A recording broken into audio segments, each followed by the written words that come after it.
Ia tulong no pa ia mamalu lo nu fala chai. Se fie pese fo I fala loa. Ya fi ala. E se sasi pa na mai le o.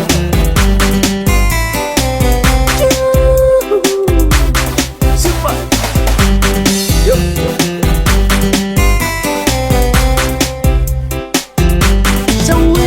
So pese fie fa matala. Lo unu tele lo uanganga.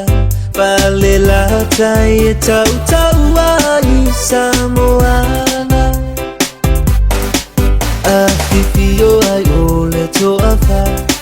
Fale ficho le tanga loa Fa savalu fa ape ai le tama ainga Salu awa ai bea Salongo mchanga chole baba Oh mama luna te sapi ai na tau ave mai le mamang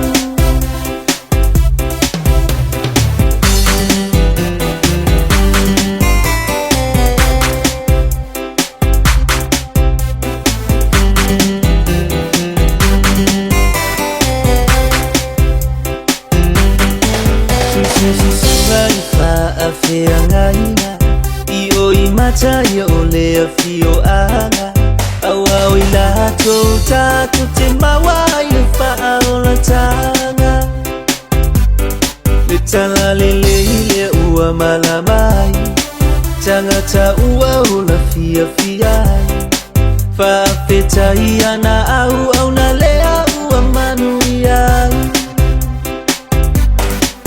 Ili ua ne I fa'aloalonga Tama ole nu ila na fionga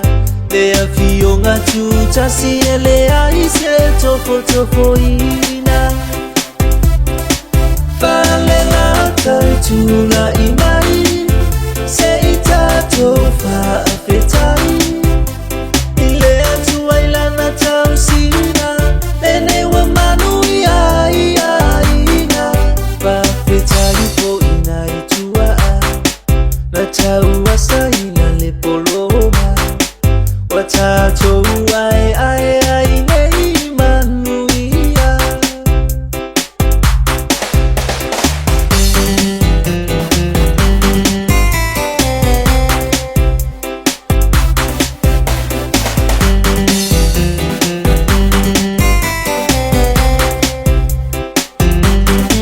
Le pule ile tau singau aina Jole a folo olango ina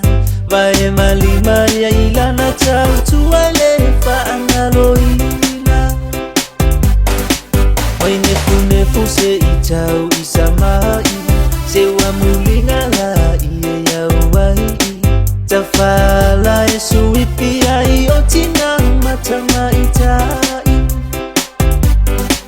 Fa'etai ya ile masiofo Paso ai no le tomai male poto Lenua mata mo fiese wa mimita ino chaloto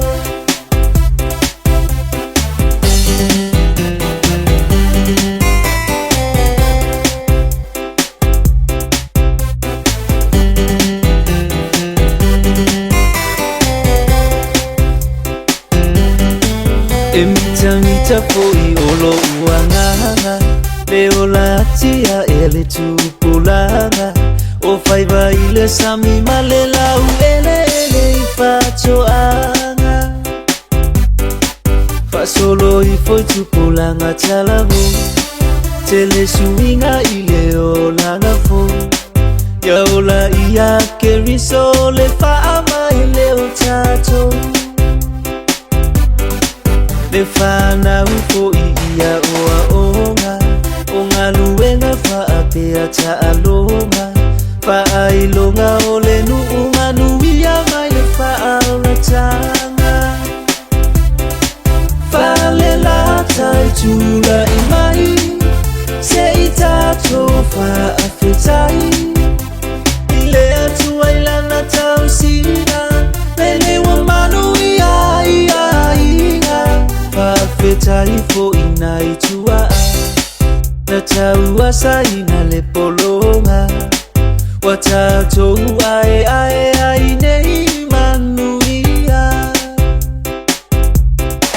Fale la tai tula imai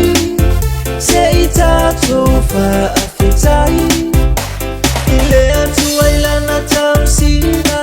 Lele wa manuia ia ia Fa afetai fo ina itua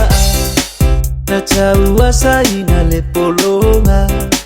Watatou ai ai ai nei